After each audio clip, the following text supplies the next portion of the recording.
पूज्य अभिक्षण ज्ञान उपयोगी अरहम योग प्रणेता मुनि श्री 108 प्रणम्य सागर जी महाराज के दिव्य सानिध्य में श्री तत्वार्थ सूत्र के अनूठे स्वाध्याय के पावन समापन के पश्चात अब तैयार हो जाइए ज्ञान के एक और आलोक पुंज से आलोकित होने के लिए, जिसमें आपको मिलेगा अभिक्षण ज्ञान उपयोगी का विशुद्ध प्रकाश।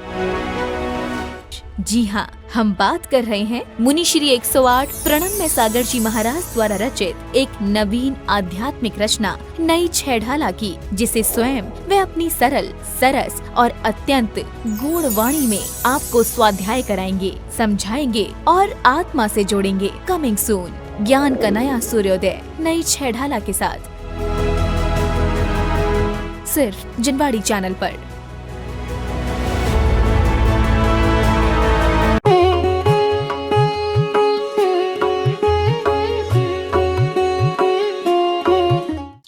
योग ध्यान का मतलब ही होता है कि धीरे धीरे अपने विकारों पर नियंत्रण प्राप्त करते जाना। तो ध्यान के माध्यम से ये नहीं समझना चाहिए कि केवल कर्म निर्जराई होती है, ध्यान का शरीर के ऊपर कोई प्रभाव नहीं पड़ता है। अब वर्तमान में विज्ञान सिद्ध करने लगा है, ध्यान का भी विज्ञान के माध्यम से अब प्रभाव सिद्ध होने लगा है कि शरीर पर बहुत प्रभाव पड़ता है। समझ आ रहा है?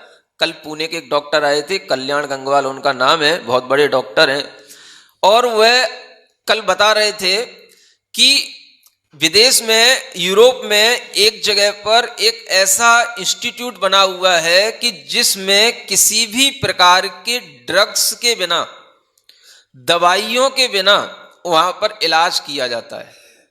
समझ आता है?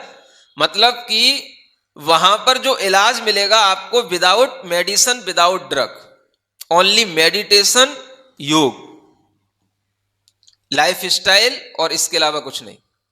समझ आ रहा है कि हम अपनी जीवनचर्या को इस ढंग से परिवर्तित करें, इस ढंग से हम अपनी जीवनचर्या को बनाएं, हम ध्यान का, योग का महत्व समझें कि उसके माध्यम से शरीर के अवयवों पर, भीतरी अवयवों पर भी बहुत इतना प्रभाव पड़ता है कि आपके लीवर, आपकी किडनी भी जो डॉक्टर की दवाइयों से ठीक नहीं होती, वो आपके ध्यान से ठीक हो सकती है। समझ आ रहा है? एक्सरसाइज अलग बात हो गई, हम केवल ध्यान की बात कर रहे हैं।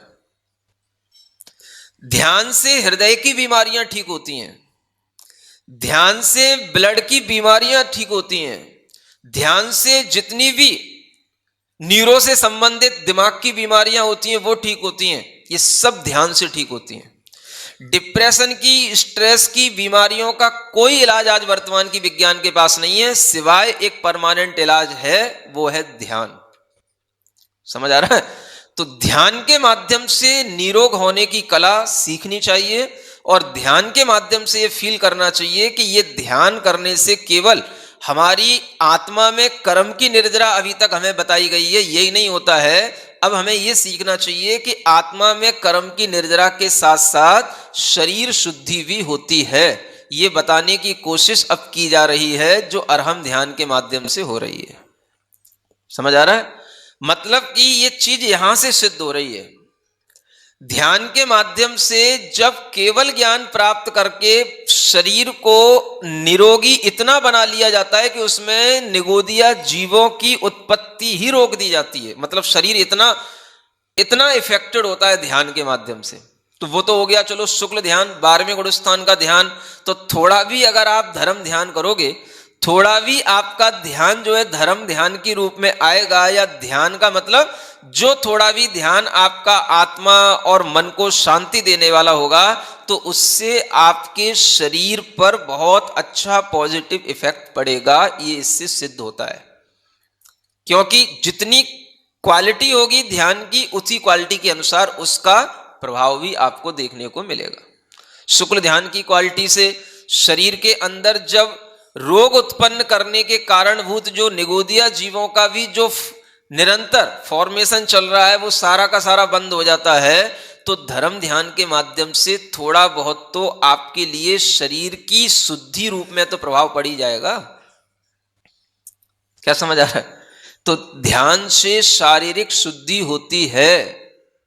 ये कैसे सिद्ध करोगे? जैन विज्ञान के अनुसार तो ऐसे सिद्ध होगा। ये समझ आ गया? ध्यान से शरीर में ऊर्जा उत्पन्न होती है, ध्यान से हमारे लीवर फंक्शन, हार्ट के फंक्शन, लंग्स, न्यूरो के फंक्शन सब प्रॉपर काम करने लग जाते हैं। ये कैसे सिद्ध होगा? तो ये ऐसे सिद्ध होगा। इसी ध्यान के माध्यम से योगी लोग ऐसी अपने शरीर के अंदर योग्यता पैदा कर लेते हैं कि उन्हें बिना खाए पिए भी उनका शरीर निरोग बना रहता है, लंबे समय तक उनका शरीर काम करता रहता है। समझ आ रहा है? कोई भी दुर्बलता उन्हें महसूस नहीं होती है। ध्यान में इतनी शक्ति आ जाती है कि ध्यान के माध्यम से आप अपनी क्षुधा को जीत सकते हो, भूख को जीत सकते हो, अगर आपको ध्यान लगाना आने लग जाए तो। समझ आ रहा है? तो ये जब तक मानसिकता नहीं होगी तब तक आप केवल जो है ना बस पूजा और थोड़ा बहुत है ना व्रत उपवास तक ही सीमित रहोगे। ये जब तक आपके अंदर कला नहीं आएगी ध्यान के विषय में, ऐसा जब तक आपके अंदर ज्ञान नहीं पैदा होगा तब तक आपके शरीर में स्थिरता नहीं आएगी और शरीर की शुद्धि भी नहीं होगी, है ना। नाड़ी शोधन होता है, सब कुछ होने लग जाता है, अलग से कुछ करने की जरूरत नहीं है। आप केवल शांति से बैठ जाओ और आप देखो कितनी देर शांति से बैठ सकते हो। बैठ ही नहीं पाते हो। जब शांति से बैठ ही नहीं पाते हो तो ध्यान कैसे करोगे? ध्यान नहीं करोगे तो शरीर की शुद्धि होगी कैसे? नाड़ी शुद्धि होगी कैसे? कोई अलग से आपको नाड़ी शुद्धि करने के लिए कुछ भी करने की जरूरत नहीं है।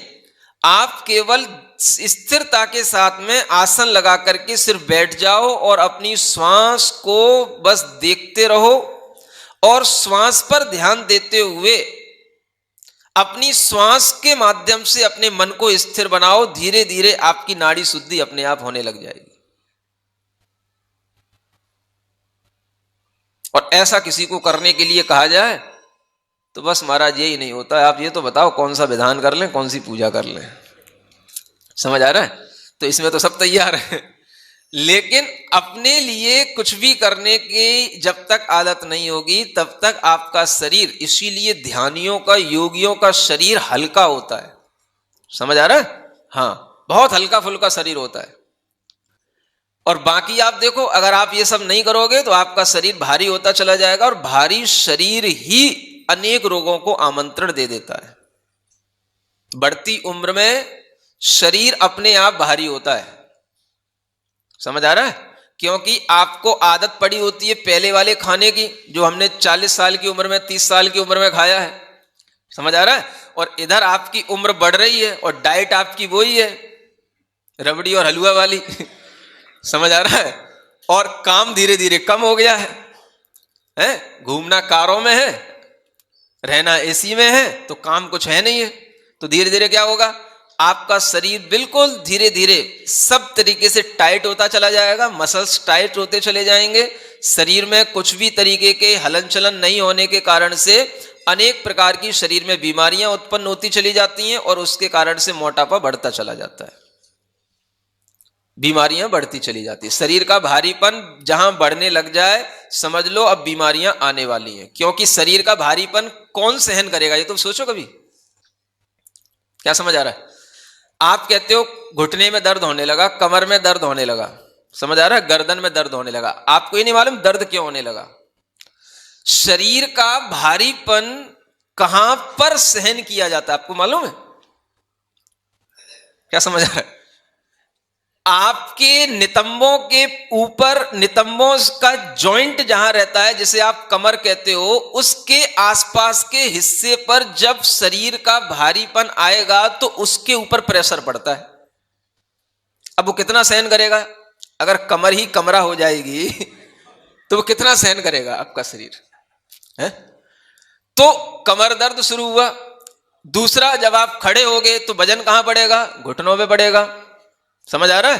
तो घुटने कहां तक काम करेंगे? घुटने भी उस वजन के कारण से घुटनों पर प्रेशर पड़ेगा। तो जो घुटनों को जोड़ने वाली जो हड्डियां हैं, अस्थियां हैं, उनके जो जोड़ के जो साधन होते हैं और जिसके कारण से वो जुड़ा रहता है, समझ आ रहा है, जिससे कि एक चिकनाई के साथ में वो हड्डियां आपस में जुड़ी रहती हैं, जिसे कार्टिलेज कहा जाता है। समझ आ रहा है? और दूसरा उसमें एक चिकना द्रव्य निकलता है जिसके कारण से वो हड्डियों का आपस में घर्षण नहीं होता है, वो हड्डियां आपस में घिसती नहीं, टिकती मतलब वो हड्डियां आपस में टकराती नहीं। समझ आ रहा है? धीरे धीरे वो चिकना द्रव्य जो वहां बनता था वो बनना कम हो जाने लगता है और हड्डियों के ऊपर अनावश्यक भार पड़ता है, तो वो हड्डियां आपस में घिसने लग जाती हैं और वो धीरे धीरे वो क्षय रोग के रूप में परिवर्तित हो जाती हैं। समझ आ रहा है? इसको अस्थियों का क्षय रोग या अर्थराइटिस, ये हड्डियों का अर्थराइटिस कहलाता है। समझ आया? इसको ऑस्थो अर्थराइटिस ही बोलते हैं, अस्थियों का अर्थराइटिस। अस्थि से ही ऑस्थो बना है, वो इंग्लिश का वर्ड है ऑस्थो अर्थराइटिस। समझ आ रहा है? तो ये यहीं से बनता है। तो ये क्यों तैयार हो गया? आपने ध्यान ही नहीं दिया। अब रबड़ी हलवा की कमी तो है नहीं घर में, समझ आ रहा है? आदत पुरानी पड़ी हुई है और उम्र बढ़ रही है, इस पर ध्यान नहीं है। तो ये बढ़ती उम्र के साथ होने वाले ये रोग हैं। समझ आ रहा है? 40 से ऊपर जब आप जाने लगोगे तो आप अगर अपनी डाइट पर कंट्रोल नहीं रखोगे तो आपका शरीर क्या करेगा? आप सोचोगे नहीं हम तो रबड़ी पचा पा रहे हैं तो माने बहुत तंदुरुस्त हैं। समझ आ रहा है? वो धीरे धीरे अगर आपका शरीर भारी होने लग गया तो समझ लो आप सब बीमारियों के घर बन गए। अब आप कुछ नहीं कर सकते हो। समझ आ रहा है? धर्म का साधन भी नहीं कर पाओगे। शरीर माध्यम खलु धर्म साधनम कहा गया। तो जब शरीर ही आपका ना स्थिर होने योग्य है ना बैठने योग्य, तो आप धर्म साधन क्या करोगे? है ना? तो बस फिर वही रह जाता है, कुर्सी पे बैठे बैठे पूजाएं करते रहो और कुछ नहीं कर सकोगे ज्यादा से ज्यादा। है, बुरा नहीं मानना। बैठने की अब ये आदत जो पड़ गई है उसको संभालने की कोशिश करो। अभी भी कह रहा हूं, अरहम ध्यान की 5 मुद्राएं जो बताई जाती हैं वो 5 मुद्राओं को नमोकार मंत्र के साथ करो, ओम अरहम नमः के साथ करो, आपको बहुत लाभ मिलेंगे। समझ आ रहा है? ये आप जब तक करना शुरू नहीं करोगे तो आपके अंदर कभी भी वो चीज नहीं आएगी जो आपको धर्म ध्यान करने के लिए आवश्यक होती है। हाँ, तो धर्म ध्यान करने के लिए शरीर का हल्का होना बहुत जरूरी है। शरीर हल्का नहीं होगा, आप जैसे ही बैठोगे आंख बंद करके आपको नींद आ जाएगी। समझ आ रहा है? आपके लिए मन लगेगा ही नहीं, शरीर का भारीपन होगा, आपकी स्थिरता बनेगी ही नहीं। आपको पता ही नहीं हमारा शरीर कहां कहां फैला हुआ है। समझ आ रहा है? तो शरीर को संभालने की कोशिश करो। ये आप जैन धर्म सीख कर के भी नहीं सीखोगे तो आजकल डॉक्टर लोग देख रहे हैं कि सबसे ज्यादा जैनी ही अब बीमार पड़ने लगे, और पहले जैनी बीमार नहीं पड़ता था। समझ आ रहा है? क्योंकि वो व्रत उपवास भी करता था, ध्यान योग भी करता था। तो व्रत के दिन ध्यान ही करता था और कुछ नहीं करता था। लेकिन अब ना व्रत होते हैं ना ध्यान होता है। समझ आ रहा है? बस पूजाएं करवा लो और कुछ नहीं होता है। मना ही नहीं कर रहा हूं, पूजा की बुराई नहीं कर रहा हूं, लेकिन आपको यह देखना है कि इसके अलावा भी धर्म ध्यान के कुछ साधन हैं जो लंबे समय तक हमें लंबा लाभ देने वाले हैं। है ना? पूजा विधान की मनाही नहीं कर रहा हूं, वो भी अच्छी प्रक्रिया है, लेकिन उतने को ही पूर्ण समझ लेना ये भी अपना एक बहुत बड़ा, कहना चाहिए अन्य चीज की जानकारी नहीं रखना ये भी एक अज्ञान ही हो जाता है ना? तो इस चीज की जानकारी बना करके रखो। अगर ये सावधानी नहीं होगी तो आप ना तो अपना शरीर धर्म ध्यान के लायक बना पाओगे ना बच्चों का शरीर रहेगा। है ना? तो धर्म ध्यान करने से शरीर हल्का होता है। ये बात इससे सिद्ध होती है कि भगवान के शरीर में भी हल्कापन इतना आ जाता है कि वो अपने शुक्ल ध्यान के माध्यम से अपने शरीर के सब निगोदिया जीवों को भी बिल्कुल निष्कासित कर देते हैं। निगोद जीवों से रहित शरीर हो जाता है, इतना हल्का शरीर हो जाता है ना? तो ध्यान की गर्मी उत्पन्न होती है। आप देखोगे जब ध्यान करोगे तो ध्यान से गर्मी पैदा होती है। वो जो गर्मी है वो शरीर के विकारों को दूर करती है, नष्ट करती है। सुन रहे हो? इसलिए कह रहा हूं ताकि थोड़ा बहुत मन बने आपका कुछ करने का है। तो ध्यान करने की एक मानसिकता पहले तैयार करो, ध्यान करने का मन बनाओ, ध्यान में बैठने की स्थिति बनाओ। इससे कर्म की निर्जरा बहुत अच्छी होती है ना? पूजा से ज्यादा कर्म की निर्जरा स्तुति करने से होती है, और स्तुति से भी ज्यादा कर्म की निर्जरा जप करने से होती है, और जप से भी ज्यादा कर्म की निर्जरा ध्यान करने से होती है। ये ध्यान रखना। समझ आ रहा है? तो ध्यान एक सशक्त माध्यम है। वहां तक जो लोग नहीं पहुंच पाते हैं उनके लिए पूजा आदि ये प्रारंभिक साधन बन जाते हैं। क्या सुन रहे हो? कुछ सुन रहे हो कि नहीं सुन रहे हो? हैं? हाँ, तो जितना सुनने में मन लगाते हो उतना ही थोड़ा सा ध्यान में भी मन लगाना चाहिए। नख केशों की वृद्धि नहीं होना, छाया नहीं पड़ना, भगवान का शरीर इतना लाइटेड हो जाता है। देखो ध्यान से ही कांति पैदा होती है, समझ आ रहा है? शरीर लाइटेड हो जाता है। कितने ही आप, क्या समझ आ रहा है, क्रीम पाउडर और कितने ही आप लोशन लगा लो, है फेशियल कुछ भी लगा लो, कुछ नहीं होने जाने वाला उससे। जो आपके अंदर ध्यान की चमक दिखाई देगी वो अलग ही होती है ना? तो ध्यान से जो एक चेहरे पर ओज उत्पन्न होता है, ध्यान से जो शरीर में कांति उत्पन्न होती है, उसके कारण से वो कांति बढ़ते बढ़ते बढ़ते बढ़ते आखिर कोई चीज है तो बढ़ रही है, तो कहां तक जाती है, लास्ट कहां होता है उसका? तो उसका लास्ट हमें अरिहंतों में दिखाई देता है। समझ आ रहा है? कोई भी चीज है, विज्ञान इसी ज्ञान के आधार पर चलता है। कोई चीज अपने शरीर में बन रही है, बढ़ रही है, तो उसका लास्ट पॉइंट क्या होगा? हमारे शरीर में मान लो तप करने से कांति बढ़ रही है, हम तप करते गए करते गए करते गए, कांति कहां तक बढ़ेगी? तो यहां तक बढ़ेगी कि उस कांति वाले शरीर के आगे कोई भी कांतिमान पदार्थ, समझ आ रहा है, उसके सामने उससे बढ़कर के नहीं होंगे। देखो एक बहुत बड़ा विज्ञान है ये, भगवान के शरीर की छाया नहीं पड़ने का एक बहुत बड़ा साइंस है ये।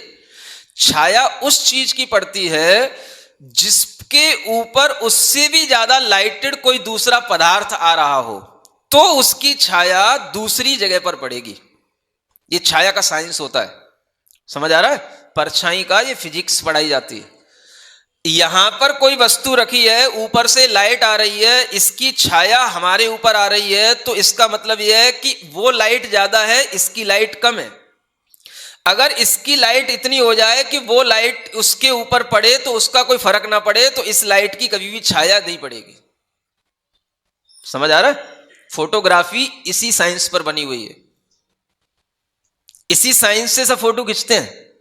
इसलिए फोटोग्राफी में जब लाइट पैदा की जाती है तो उसके अंदर लाइट इतनी होती है कि वो सामने वाला कोई भी छाया जिसकी हमें लेना है, समझ आ रहा है, उस पर और दूसरे किसी चीज की छाया अगर ज्यादा पड़ जाए और अंदर जो फोटो ली जा रही है उसमें जो लाइट आ रही है वो अगर उससे ज्यादा होगी तो फोटो धूमिल हो जाएगी।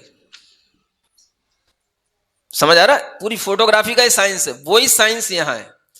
भगवान के शरीर की छाया क्यों नहीं पड़ती, उसका सबसे बड़ा रीजन यह है कि कोई भी सूर्य चंद्रमा का प्रकाश इतना नहीं होता जितना भगवान के दिव्य शरीर का प्रकाश होता है।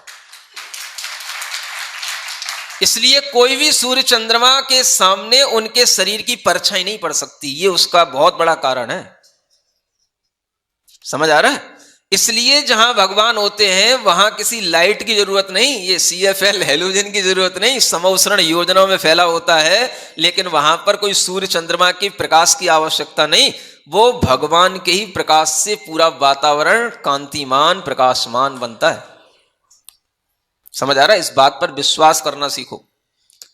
जैनियों को भी इस बात पर विश्वास नहीं होता है कि अरिहंत भगवान हमारे कितने कांतिमान होते हैं।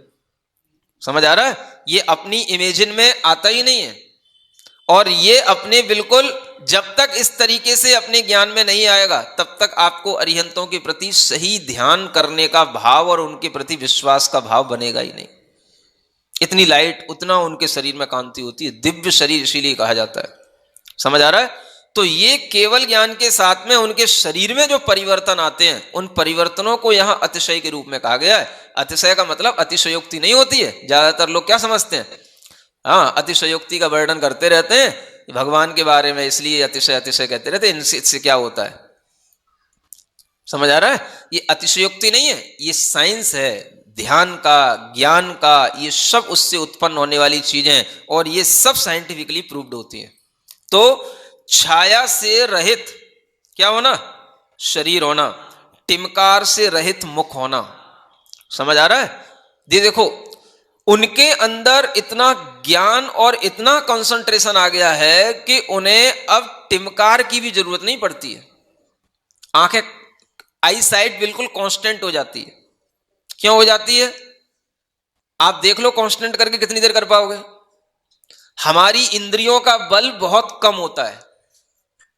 हमारी आंखों में जो टिमकार होती है वो इस बात का सूचक होती है कि हमारे पास में बल कम है, इंद्रिय बल कम है हमारे पास में। समझ आ रहा है?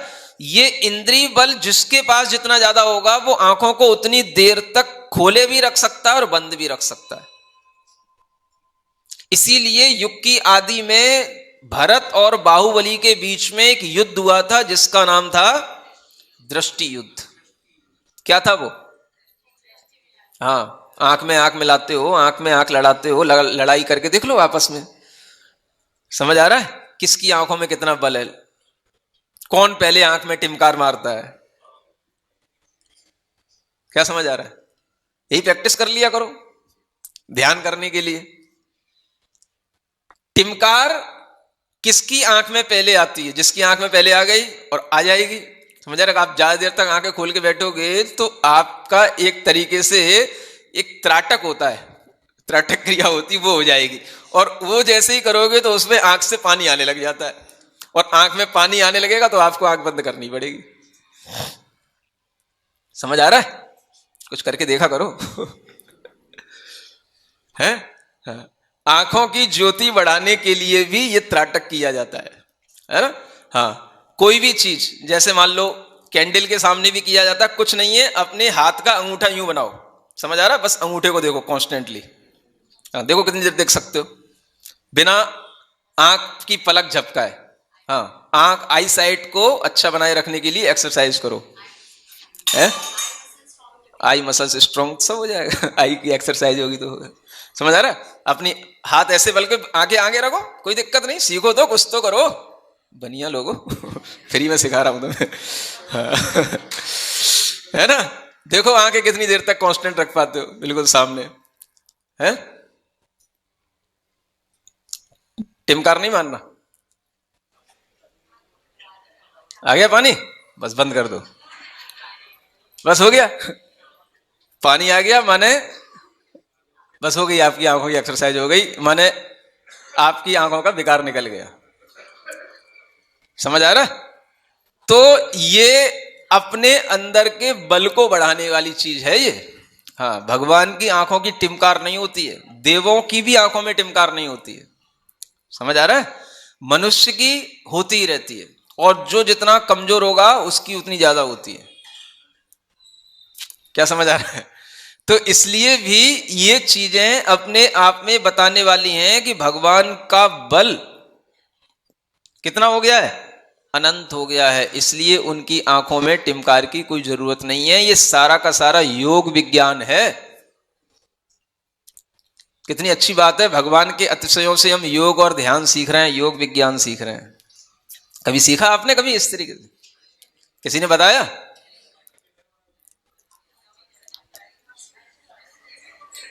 समझ आ रहा है? मतलब एक एक अतिशय पर आप गौर तो करो, इससे पूरा योग निकल करके आएगा। लोग कहते हैं कि शरीर विज्ञान के संबंधित योग है ही नहीं जैनियों में। अरे भाई, इतना बड़ा योग है कि वो योग पर ध्यान ही नहीं देते और योग होता रहता है उनका। क्या समझ आ रहा है? भगवान का ऐसे ही दर्शन करो, भगवान की दृष्टि में दृष्टि लगाओ, किसी की दृष्टि में दृष्टि नहीं लगाना। नहीं समझ आ रहा है? हाँ, और लगाओ तो सामने वाले को बता के लगाना, नहीं तो पिट जाओगे। भगवान की दृष्टि में दृष्टि लगाना। समझ आ रहा है? हाँ, और ये मुझे एक बार गुरुजी ने सिखाया था। बताऊं कब समझाया था? जब बड़े बाबा की मूर्ति पुराने मंदिर से नए मंदिर में स्थापित की गई। समझ आ रहा है? उसी के दूसरे दिन वहां पर जो है, जो कुछ धर्म क्रिया करने के लिए वहां पर जब सब आचार्य महाराज सब संघ के साथ वहां पहुंचे, तो वहां पर आचार्य श्री उस मूर्ति के सामने दूर खड़े हो गए और हम उनके बगल में खड़े थे। समझ आ रहा है? और वो उस मूर्ति के सामने खड़े थे तो हम समझ रहे कि वो जाप कर रहे हैं, तो वो खड़े थे तो हम भी खड़े हो गए, तो हम भी मूर्ति को देख रहे हैं, वो भी मूर्ति को देख रहे हैं। तो वो हमसे कहते हैं, देखो इधर उधर नहीं देखना, केवल भगवान की दृष्टि पर दृष्टि टिकाना और कहीं नहीं देखना। ठीक है? बस जितनी देर तक वो खड़े रहे दृष्टि में दृष्टि लगाए, उतनी देर तक हम भी खड़े रहे दृष्टि में दृष्टि लगाए। समझ आ रहा है? तो ये चीजें हमें सीखने को तो मिली, गुरु ने ही तो सिखाया, और यही करते हैं योगी लोग, ऋषि लोग, तभी उनके लिए इस प्रकार की ये दृष्टियां मिलती है, टिमकार रहित दृष्टि। समझ आ रहा है? नेत्र ज्योति बढ़ाने के लिए लोग पूछते रहते हैं क्या करें, ये करो, चश्मा हटा के करो, चश्मा लगाए कैसे करोगे? हाँ हाँ, हटा के करो, ज्यादा अच्छा लगेगा, है ना? ऐसा तो भगवान की टिमकार रहित मुख हो गया। और चार मुख होना, देखो अब वो इतना अतिशय बढ़ जाता है कि मुख तो एक ही होता है भगवान का, समझ आ रहा है? अब ये चार मुख कहां से आ गए?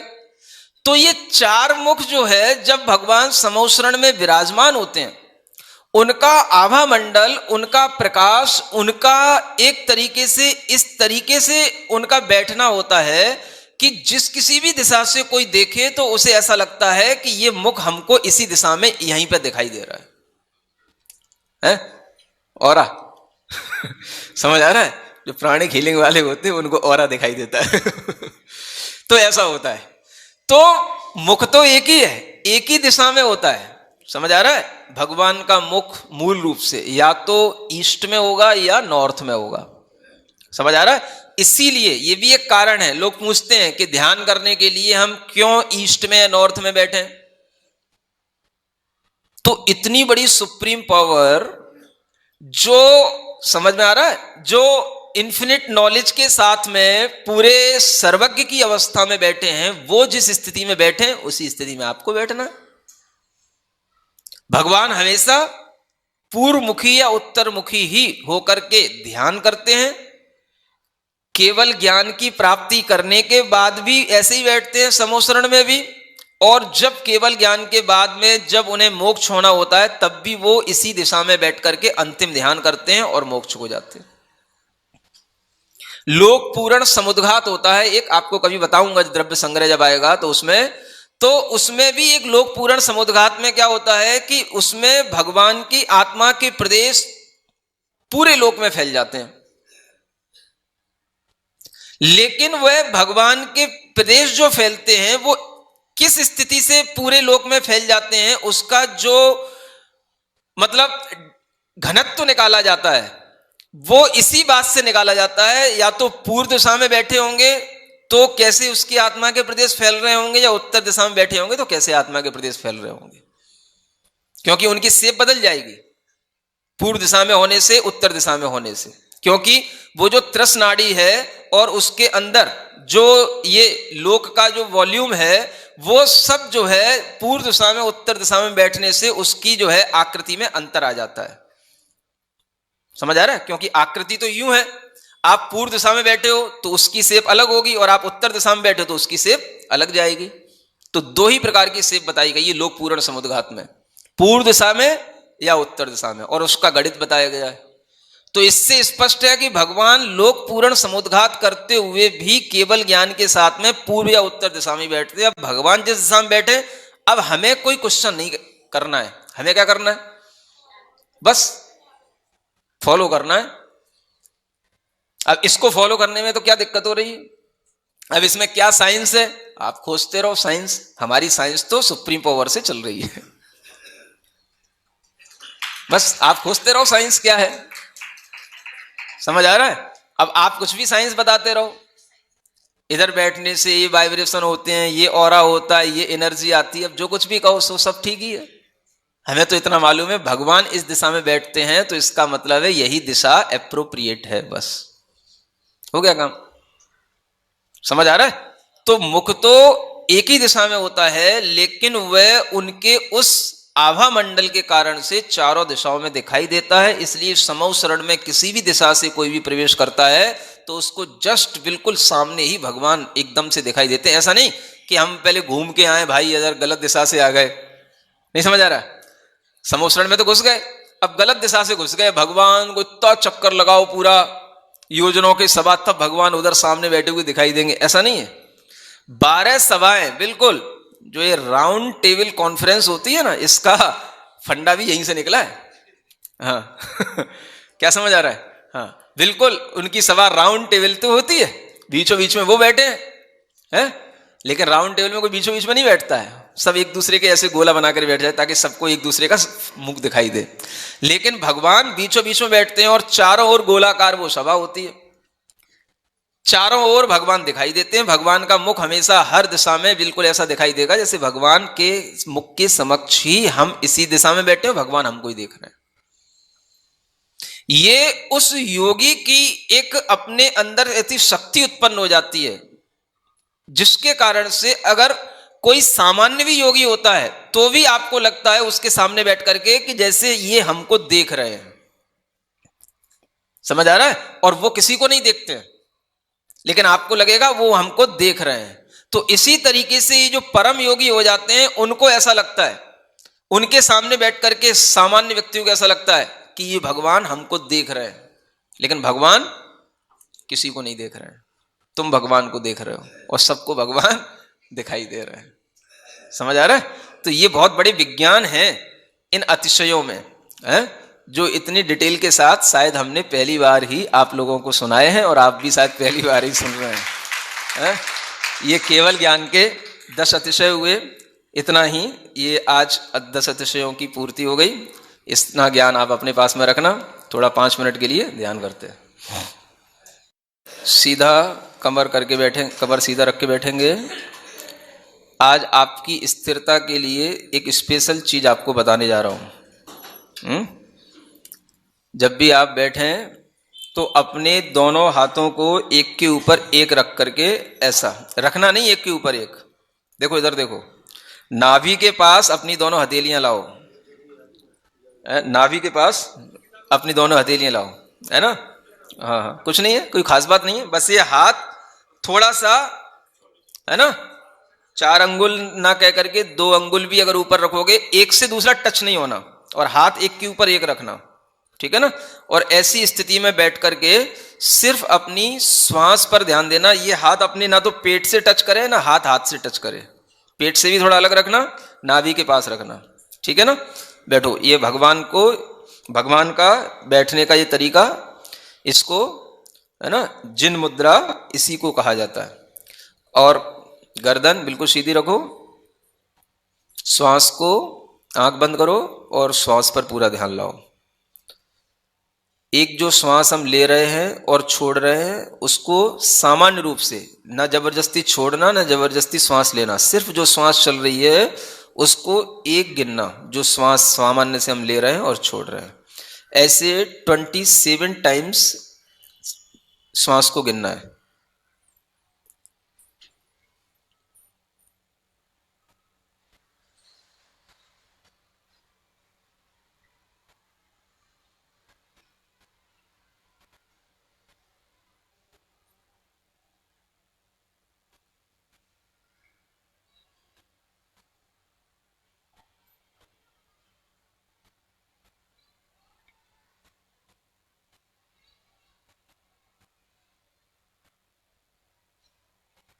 आंखें बंद रखो, अपने दोनों हाथों को घुटनों पर रख लो।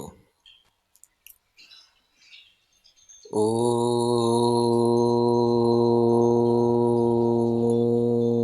अरहं नमः। ओम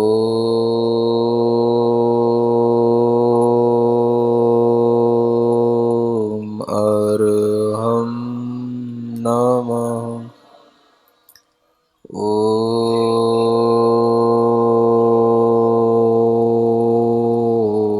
अरहं। गहरी लंबी श्वास पूरे शरीर में। महसूस करो हमारा शरीर स्वस्थ है।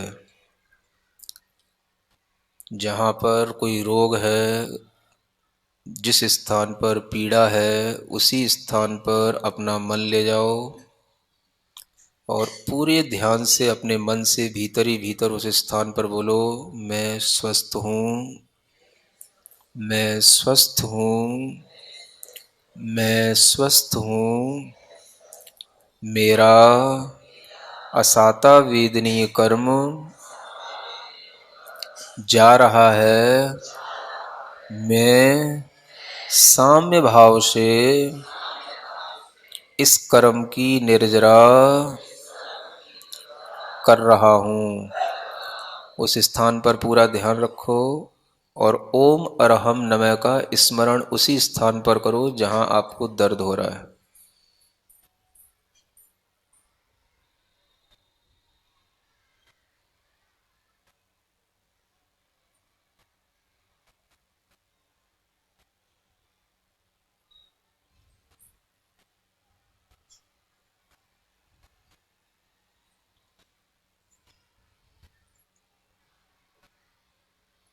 अगर दर्द नहीं है, स्वस्थ हैं, तो पूरे शरीर में महसूस करो मेरा शरीर औदारिक से परम औदारिक की यात्रा पर है। मैं भगवान की तरह बिल्कुल स्वस्थ, निरोगी और हल्का बन रहा हूँ, बन रहा हूँ, बन रहा हूँ। इसी को बार बार अपने माइंड में दोहराओ।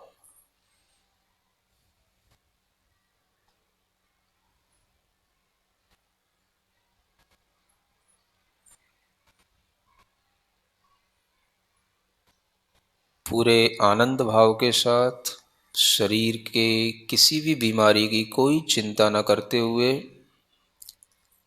अपने दोनों हाथों का जोर से उपयोग करते हुए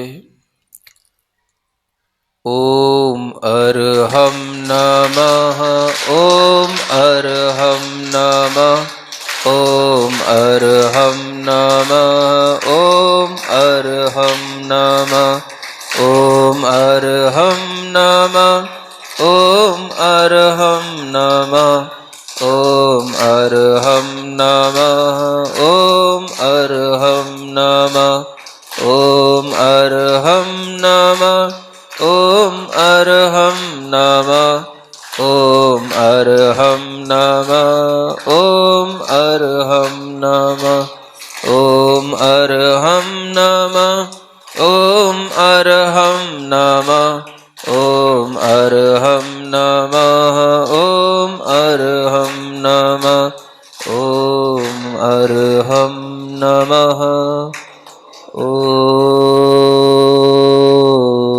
अरहम। अपनी हथेलियां घिसकर आंखों पर रखें। ओम अरहम परम शांति, परम शांति, परम शांति।